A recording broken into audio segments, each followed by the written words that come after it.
Before we begin, please imagine the bell notification is on and you're subscribed to Huna Stories. The first thing I noticed was how carefully my mother set the table. She only did that when she expected an announcement. The good plates came out, the heavier glasses, the small bowl of mint she liked to place in the center, even though nobody ever touched it. It made the dinner feel important. My brother arrived 20 minutes late, which was also part of the ritual. He always entered as if the evening had been waiting specifically for him to start.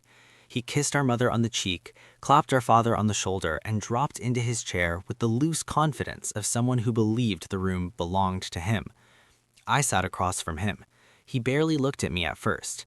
That had been the pattern for most of our lives. I existed in his peripheral vision, somewhere between younger sibling and background noise.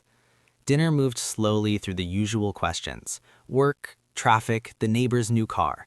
My brother answered them all with the ease of someone who had been rehearsing. Then he set his fork down. "Well," he said, leaning back, "I guess I should tell everyone the real reason we're here." Our mother's smile widened before he even finished the sentence. "I'm the new regional director." There it was. My father gave a short whistle and shook his head with admiration.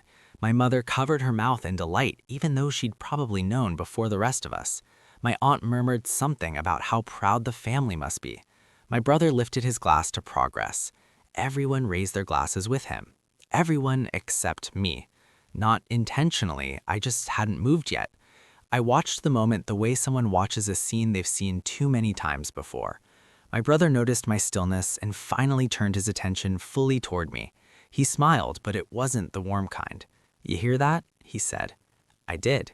He nodded once, satisfied. Then he added the line that made the table go quiet for half a second.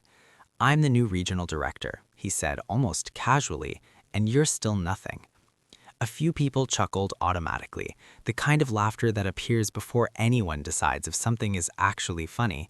My mother shifted slightly in her seat. My father took a sip of water and stared at his plate. No one corrected him. They rarely had. I smiled, not because the comment didn't land, but because the timing was strangely perfect.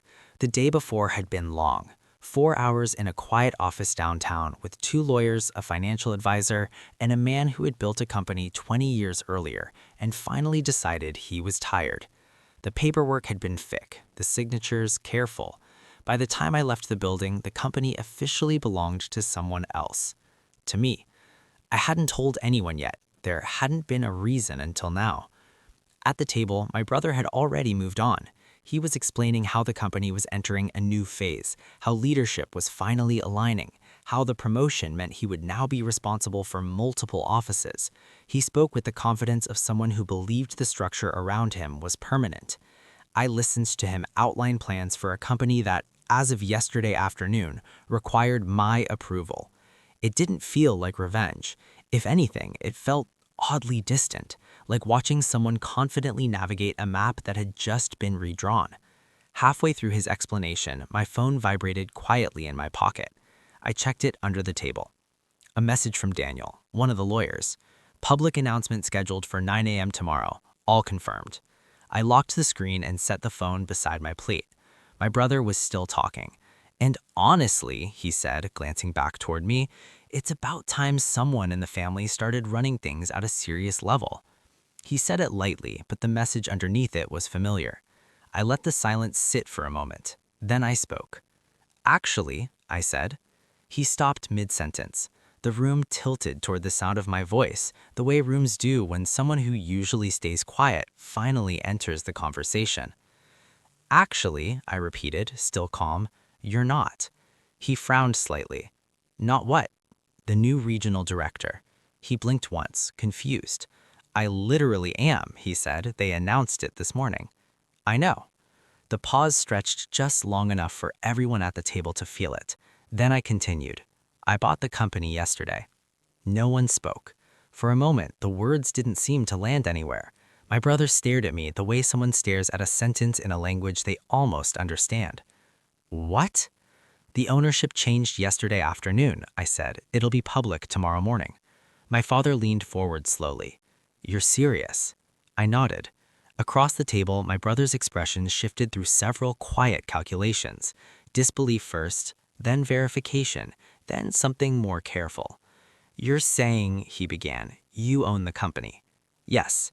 He leaned back slightly in his chair, not defeated, just recalibrating. The promotion hadn't disappeared, but its meaning had changed. Around us, the family sat in a kind of suspended politeness, unsure where their reactions belonged. My brother rubbed his chin once. "So," he said slowly, "technically, yes."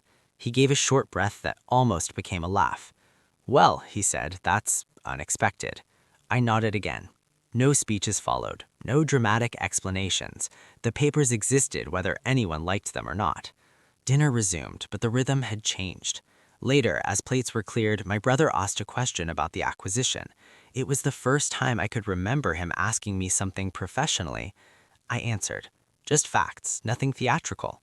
When the evening finally ended, we all stood near the front door, saying the usual goodbyes. My brother reached the door first and pulled it open. Then he stepped slightly aside. A small gesture, maybe automatic, maybe not. I walked past him into the cool night air. For years, I had imagined what it might feel like if the balance between us ever changed. I thought it would feel bigger, louder. Instead, it felt quiet, like the room had simply shifted a few inches and everyone was still figuring out where to stand.